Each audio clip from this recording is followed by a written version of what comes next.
out of her my people, that ye be not partakers of her sins, and that ye receive not of her plagues. For her sins have reached into heaven, and God hath remembered her iniquities. Reward her even if she has rewarded you, and double unto her according to her works. And the cup which she filled to her double. Now we got to talk about food now. All right, man. First and foremost, I'd like to give all honor and glory to the Most High God, YHWH, in the name of His only begotten Son, YHWH. This is your brother IBADYAH Dagrz, Chief Captain, 12 Gates Israelite School. Salakia for that. So we couldn't do camp today because it is 1,000,000 degrees. If y'all live in the desert, y'all know what I'm talking about. Salute to the camps that can. We can't. You know what I'm saying? But we still got work to do. So we're going to go into a brief lesson on breaking down what Nazarites are. What a Nazarite is. Give me Numbers chapter 6, verse 1. We're going to read all the way to 21, and I'm going to go through these definitions because it's something that I see a lot of brothers. A lot of brothers struggle with the basics. A lot of brothers come in this truth, and they want to worry about prophecy. They want to worry about who the 10 horns, the 7 heads, who Mystery Babylon is, which really ain't a mystery. And we never take the time to go into the basics. So that's why I've been doing these Tools of the Trades videos, and I'm coming back with them along with other side projects I got. But can you start that for me, Akia? Khan, the book of Numbers, chapter 6, verse 1. Go ahead.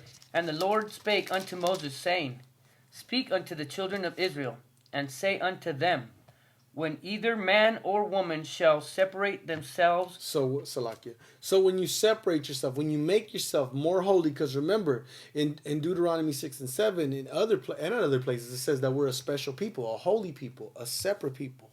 So what does that mean? So you're going to make yourself more separate than somebody else. Go ahead.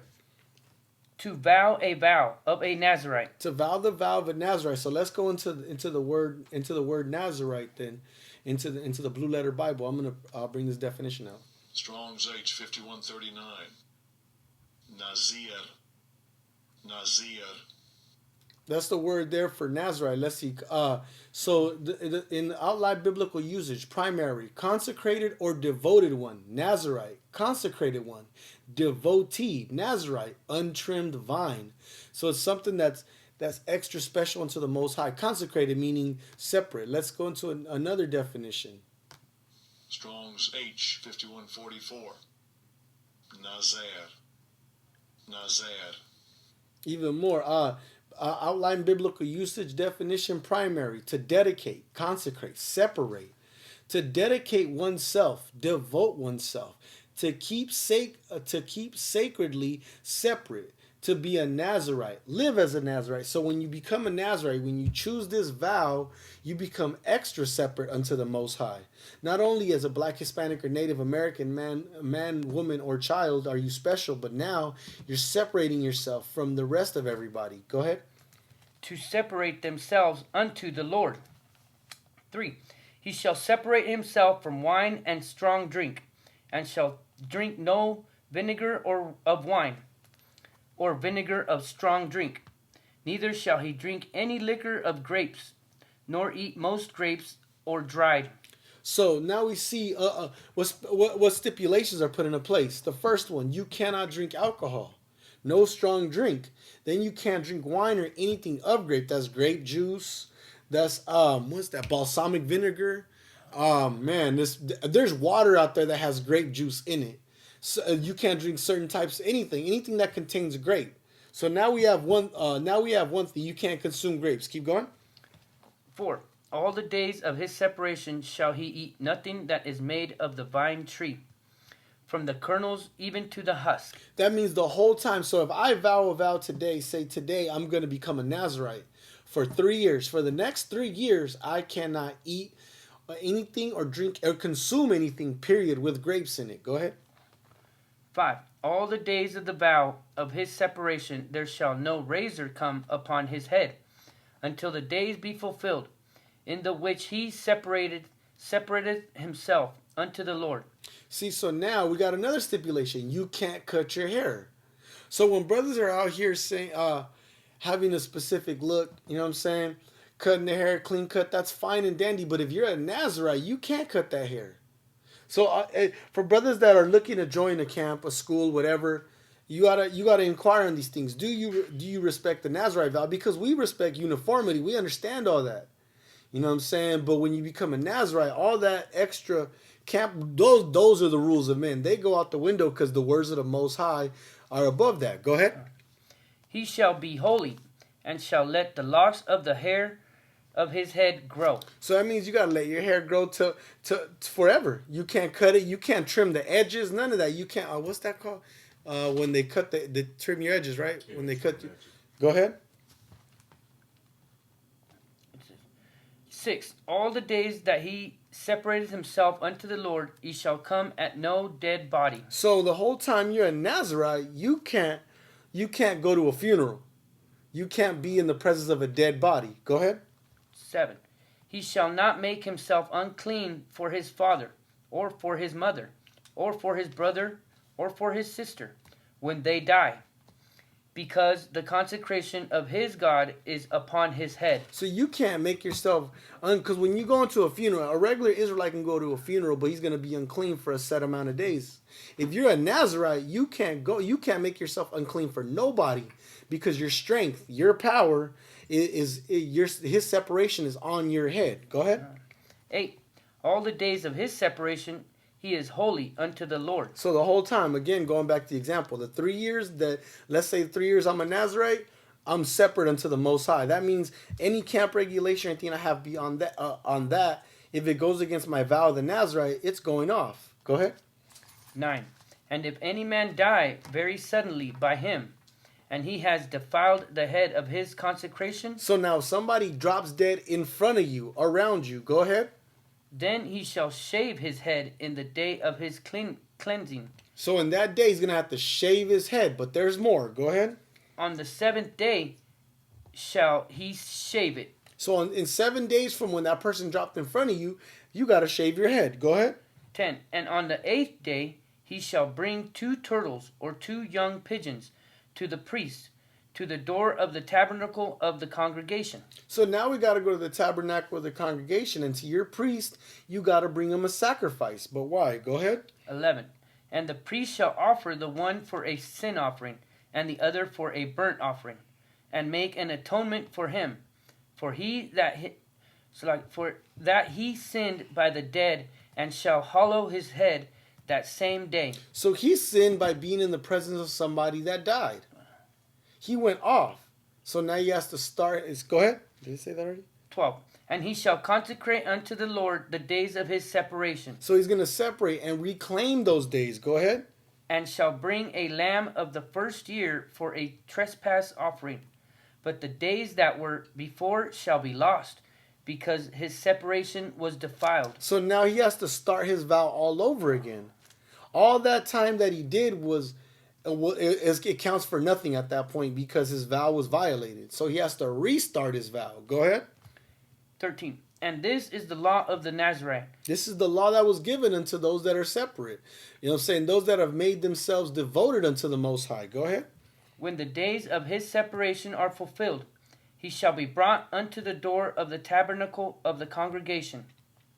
14. And he shall offer his offering unto the Lord, 1 he-lamb of the first year without blemish for a burnt offering, and 1 ewe-lamb of the first year without blemish for a sin offering. See, so he has to offer a sin offering and a blessing offering. Because if we go into Torah says you cannot shave your head. And he has to shave his head bald completely, because that hair is separate unto the Most High. Go ahead. And 1 ram without blemish for peace offerings. And 15. And a basket of unleavened bread, cakes of fine flour mingled with oil, and wafers of unleavened bread anointed with oil, and their meat offering, and their drink offering. So he has to come with the drink offering and with the meat offering. And even with them, the cakes, all these for a peace offering. Go ahead. And the priest shall bring them before the Lord, and shall offer his sin offering and his burnt offering. See, so that he's going to offer up the offering unto the Most High for the time of his consecration coming to an end. Go ahead. 17. And he shall offer the ram for a sacrifice of peace offering unto the Lord, with the basket of unleavened bread, The priest shall offer also his meat offering and his drink offering. 18. And the Nazarite shall shave his head of his separation at the door of the tabernacle of the congregation, So when his vow's over, he has to shave his head. Go ahead. and shall take the hair of the head of his separation and put it in the fire which is under the sacrifice of the peace offering. So when I was a Nazarite, when it came to an end after reading this, I had to burn the hair, and that's exactly what happened when the vow was over. The hair was burnt. Go ahead. 19. And the priest shall take the sodden shoulder of the ram, and one unleavened cake out of the basket, and one unleavened wafer, and shall put them upon the hands of the Nazarite, after the hair of his separation is shaven. 20. And the priest shall wave them for a wave offering before the Lord. This is holy for the priest, with the waved breast and heaved shoulder. And after that the Nazarite may drink wine. See, so once you've done all these things, you can go ahead and drink the wine. Go ahead and go back to civilian life, if you will. Go down to 21 and 21. This is the law of the Nazarite, who has vowed, and of his offering unto the Lord for his separation. Beside that his hand shall get, according to the vow which he vowed, so he must do after the law of his separation. So this is the law that is given. So I remember one time I had a debate. I think Ron was there. It was we walked up on some Jehovah's Witnesses, and I kept asking them questions about the law, and they tried to be cute and say, well, the Bible says a man shouldn't have long hair. I'm like, you might be correct, but when we go into Torah, we see that unless you're a Nazarite, Nazarites have these laws they got to keep. They make themselves separate unto the Most High God. Give me Luke chapter 1. We're gonna give you matter of fact, no, give me Judges, Salaki. Give me Judges, chapter 13. Judges chapter 13 verses 2 through 5 and then 7. Go ahead. Come on, the book of Judges, chapter 13, verse 2. And there was a certain man of Zorah, of the family of the Danites, whose name was Manoah, and his wife was barren. So now we have an example of a man named Manoah of the tribe of Dan and his wife. Go ahead. And his wife was barren, and bare not. 3. And the angel of the Lord appeared unto the woman, and said unto her, Behold now, thou art barren, and bearest not, but thou shalt conceive, and bear a son. She's like, so the angel gave him a prophecy, said, you're going to have a son. Go ahead. 4. Now therefore beware, I pray thee, and drink not wine nor strong drink, and eat not any unclean thing. So she's a Nazarite for the time being. Go ahead. For lo, thou shalt conceive, and bear a son, and no razor shall come on his head. For the child shall be a Nazarite unto God from the womb. See, so he's already prophesied that he would be a Nazarite from the womb. So her consumption, his vow is predicated upon her consumption at this point while she's pregnant. Go ahead. And he shall begin to deliver Israel out of the hand of the Philistines. See, so and the same people that we were told to obliterate, he was given a task to deliver us up out of these people's hands. Go ahead. Then the woman came and told her husband, saying, A man of God came unto me, and his countenance was like the countenance of an angel of God. So it said, so a prophet came under her and prophesied. Go ahead. Very terrible. But I asked him not whence he was, neither told he me his name. But he said unto me, Behold, thou shalt conceive, and bear a son. And now drink no wine nor strong drink, neither eat any unclean thing. For the child shall be a Nazarite to God from the womb to the day of his death. See, so he's going to be a Nazarite his whole life, from the day he's born till the day he dies. Wow. Give me Judges 16 and 17. You know what I'm saying? She was given strict orders, and what did she do? She followed the orders. She said, "I'm gonna do that because he's gonna be a Nazarite from the day he was conceived in the womb all the way to the day of his death." Go ahead. The book of Judges, chapter 16 and 17. Go ahead. That he told her all his heart, and said unto her, There has not come a razor upon mine head. So see, Samson is even given an example. Here's a couple, several examples, but one of them right there is him not cutting his hair. Go ahead. For I have been a Nazarite unto God from my mother's womb. If I be shaven, then my strength will go from me. See, so he's giving them things that could happen. And why is that taking strength? Because that is a literal law that is being broken. Go ahead. And I shall become weak and be like any other man. See, so this man is going to lose all his strength because he cut his hair, because he disobeyed the Most High. That's what I'm saying. Okay, give me 1 Samuel chapter 1, verse 11. 1 and 11? Yeah, 1 and 11. Let's see. Let's get another example of a prophet of the Most High that is a Nazarite. Go ahead. It's the book of 1 Samuel. Yeah, you go, King. I mean, we got to understand how valuable and how precious these people are unto our people. How they take the extra step, because it's easy. It's not easy, but imagine how, as the difficulty you got putting on fringes, tassels, you know what I'm saying, wearing, you know what I'm saying, telling people you're an Israelite, you're a Jew, and having to correct them. No, I'm not Jewish. I'm a Jew. You know what I'm saying? I'm a real descendant of Abraham, Isaac, and Jacob. You know what I'm saying? Now, these people. So now imagine being a Nazarite. Now you got to tell people why you don't cut your hair, and why when they offer you a beer, nah, I'm cool. I don't drink. Why don't you drink? You got to give them the whole breakdown. Go ahead. It's the book of 1 Samuel, chapter 1 and 10? 11. And she bowed a bow and said, O Lord of hosts. Matter of fact, start at 9, Salakia. The book of 1 Samuel, chapter 1, verse 9. So Hannah rose up after they had eaten in Shiloh, and after they had drunk. Now Eli the priest sat upon the seat by a post of the temple of the Lord. 10. And she was in bitterness of soul, and prayed unto the Lord, and wept sore. See, so she had to have been keeping the laws, because we know, as YHWH said, we know that the Father does not hear the prayer of sinners. So she wept and she prayed. Go ahead.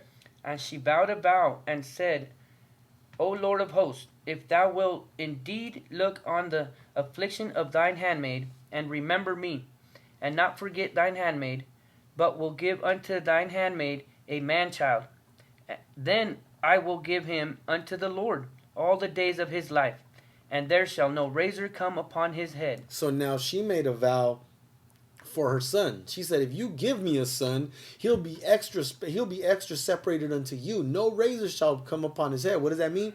He is going to be a Nazarite. He's not gonna move like the rest of us. Give me Lamentations chapter 4 verses 6 and 7. Let's see how these people were viewed upon. You know what I'm saying?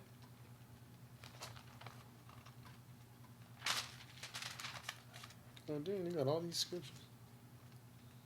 I mean, let's see how we should view these Nazarites. I mean, how they should be seen, how they should be, how they play a role in what we're doing. What you got? Jeremiah. Yeah. So then the one right after Jeremiah. On page 4, 7 through 6 and 7. Chapter 4? Yeah, chapter 4, 6 and 7. The book of Lamentations, chapter 4, verses 6. For the punishment of the iniquity of the daughter of my people is greater than the punishment of the sin of Sodom. See, so now the Most High is saying why he has to punish us, and punish us in a way worse way. Go ahead. That was overthrown as in a moment, and no hand stayed on her. 7. Her Nazarites were purer than snow. See, so we got to be pure. Nazarites have to be purer than the whitest snow. Go ahead. They were whiter than milk. See, these Nazarites, they're extra consecrated. Go ahead. They were more ruddy in body than rubies. See, they were more precious than the rubies. Go ahead. Their polishing was of sapphire. Go ahead.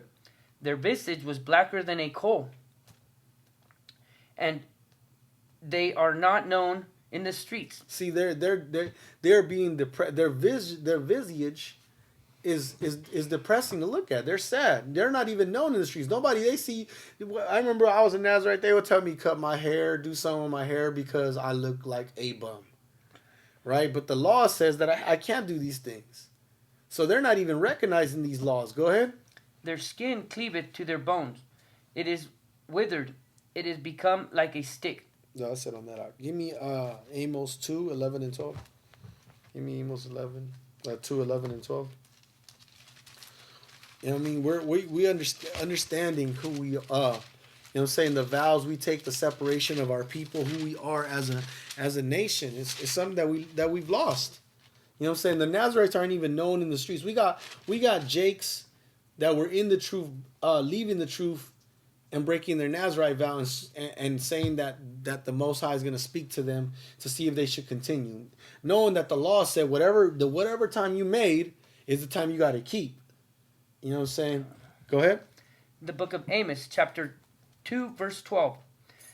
But ye gave the Nazarites wine to drink, and commanded the prophets, saying, prophesy not. See, so what do? We give these Nazarites drink. Man, stop being a bitch. I mean, get that drink. Man, stop being. Go ahead, take that. You know what I'm saying? No, we can't do that. You know what I'm saying? Then what do? They walk by on a camp on Saturday and tell us that we're crazy. Why are we yelling? We don't need to be doing this. What are we talking about? And they tell us not to speak the truth of the Bible. They tell us to speak against the Bible. Is that on 12? Give me 1 Maccabees 3:49. Matter of fact, read 11 and 12 and then go to 1 Maccabees. The book of Amos, chapter 2, verse 11. And I raised up of your sons for prophets, and of your young men for Nazarites. See, the Most High raised us up as prophets and as Nazarites. Go ahead. Is it not even thus, O ye children of Israel? He says, is it not you, children of Israel? Aren't we the prophets and the Nazarites? Go ahead. Says the Lord. 12. But ye gave the Nazarites wine to drink. But we corrupted our Nazarites. Go ahead. And commanded the prophets, saying, prophesy not. And we tell the prophets every Saturday, don't be doing that. You're crazy. Jesus is white. He got blue eyes. I was on, I don't know, it was Twitter, Instagram. I was on one of those social media sites this weekend. And this Jake said he was with the white woman. And he's like, not because she's beautiful, not because she can cook, but because she looks like Jesus. She looked like, bro, I promise you, if I had the screenshot, I'd send it to y'all. But he said, because she looked like Jesus. Another example, Eve. A sister, more than likely a Southern Kingdom sister. She had an Edomite for a dude that looked like Caesar Borgia, and she says, he's so handsome, he's so beautiful, and I'm glad to be in a relationship with someone that looks like my Lord and Savior. Wow. And then when we get out there on Saturdays, we're the crazy ones though, because we tell this school full of blacks and Hispanics that we have here, they tell us that Christ don't look like our powerful lieutenant. He looked more like the enemy that walks up and talks to us crazy. You know what I'm saying? Go ahead. Start at verse 48, Doc. 40. The book of 1 Maccabees, chapter 3, verse 48. Go ahead. And laid open the book of the law, written wherein the heathen had sought to paint the likeness of their images. See, so what did they do again? Well, we always go to this one. It's a very famous one. We see how the heathen opens up the book of the law, the Torah, the Bible.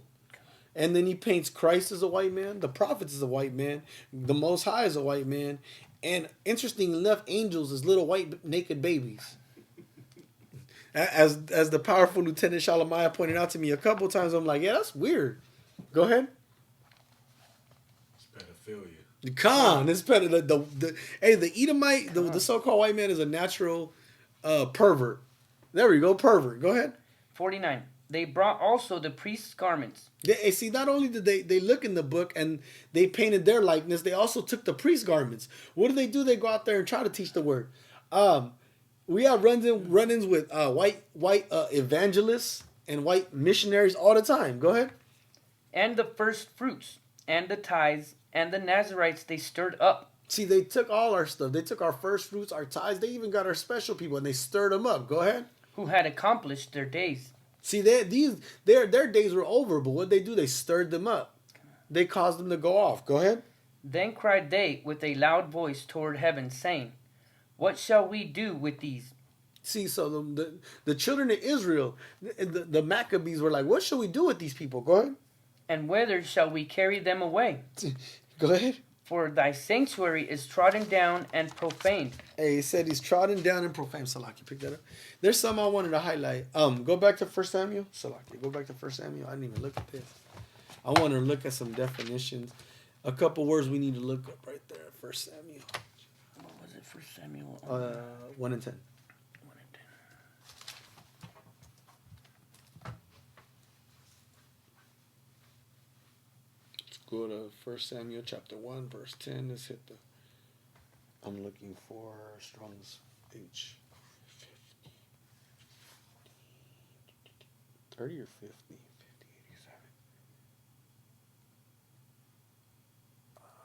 87. Salakia. What the hell? Where's this word at?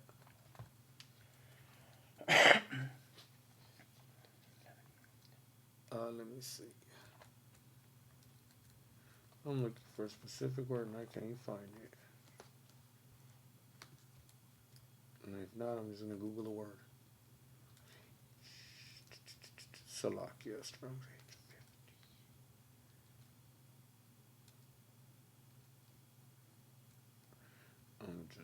Let's do a strong H. H 50, 87. Oh, huh? How do I find the scripture, Topsy? It's on outline biblical usage, huh? Oh, yeah. Boom. Yeah, I was looking for that. How to... Strong's H. To make a vow. I forgot to put it. Not there. Not there. Not there. Let me see. Strong outline biblical usage. Primary. To vow. To make a vow. To vow a vow. Which is what Samuel's mom was doing in the moment. I was trying to find it right here. Boom, boom, boom. Jonah 1 and 6. Oh yeah, 1 Samuel 1 and 11. He said, let me see. Boom. 1 Samuel 1 and 11, the word vow. A vow, Strong's 50 and 88. And then we go to Strong's 50 and 87. And then this is Strong's 50 and 87. Strong's H, 5088. Neder. Neder. See. And second entry, Neder. Neder. And when we go back to her making a vow, is the vow or votive offering, meaning she dedicated Samuel unto the Most High God. You know what I'm saying? Making him special. Give me Acts 18, 13 through 18. Acts 18, 13. Yeah, Acts 18, 13 through 18, yeah. 35, 51.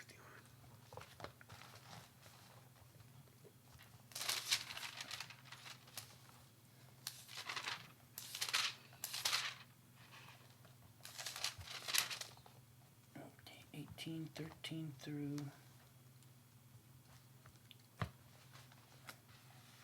Hold on 1 second, okay.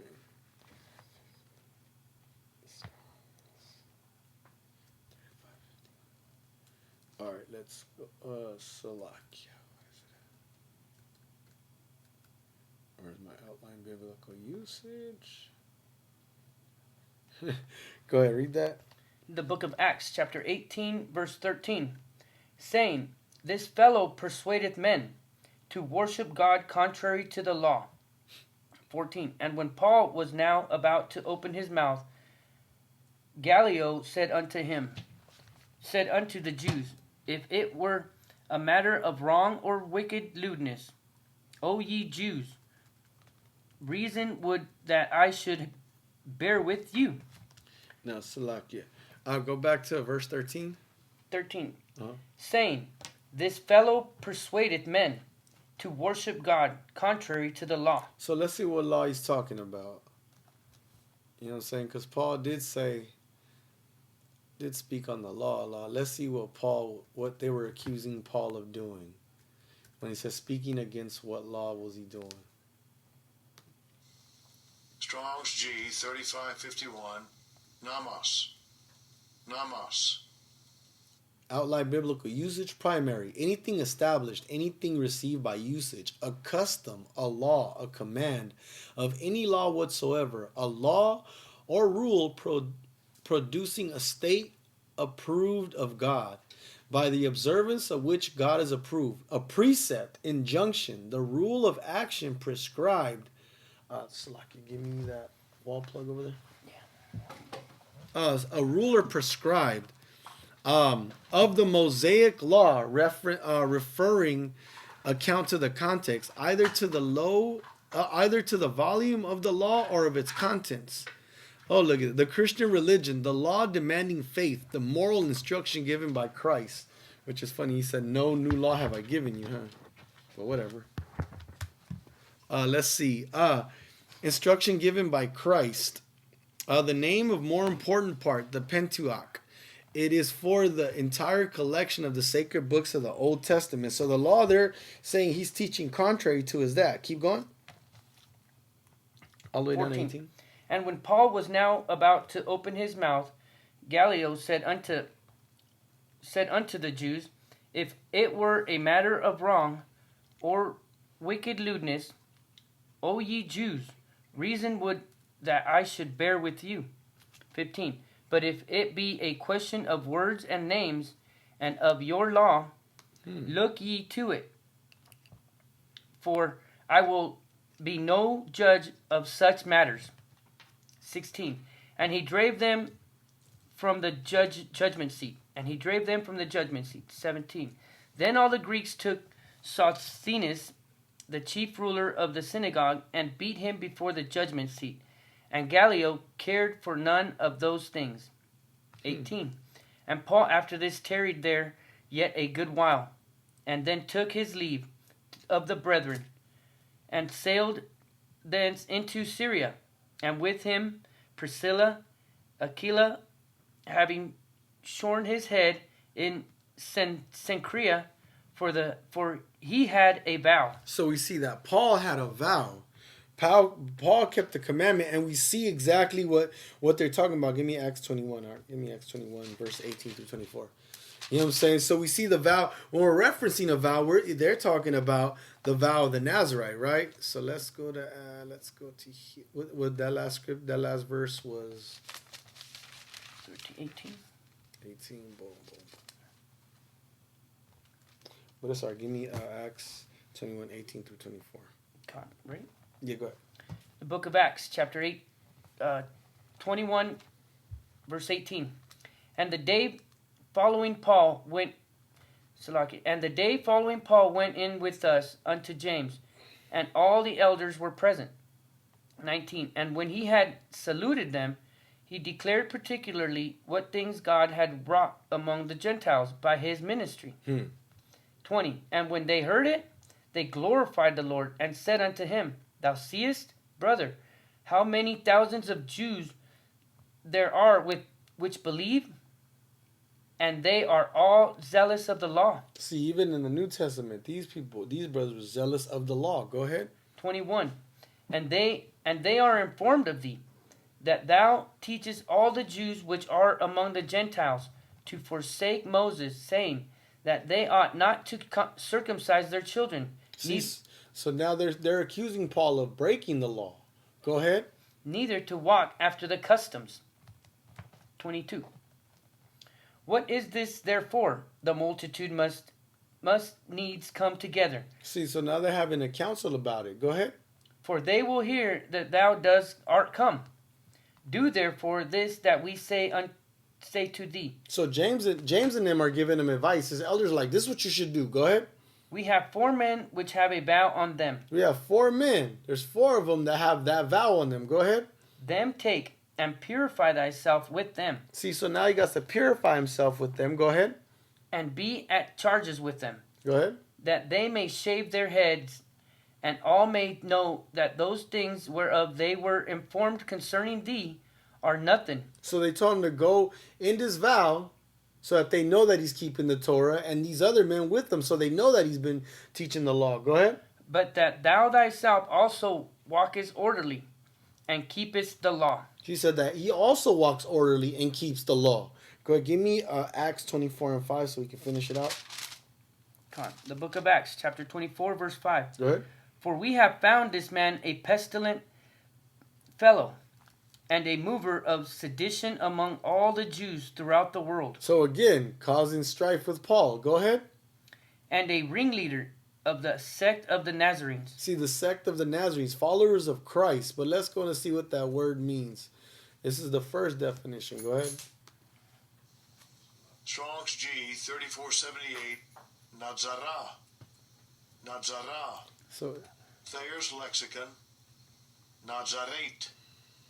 nazarite, Outline biblical usage: primary, Nazareth, the guarded one, an ordinary residence and the hometown of Christ. Now let's go to 3480.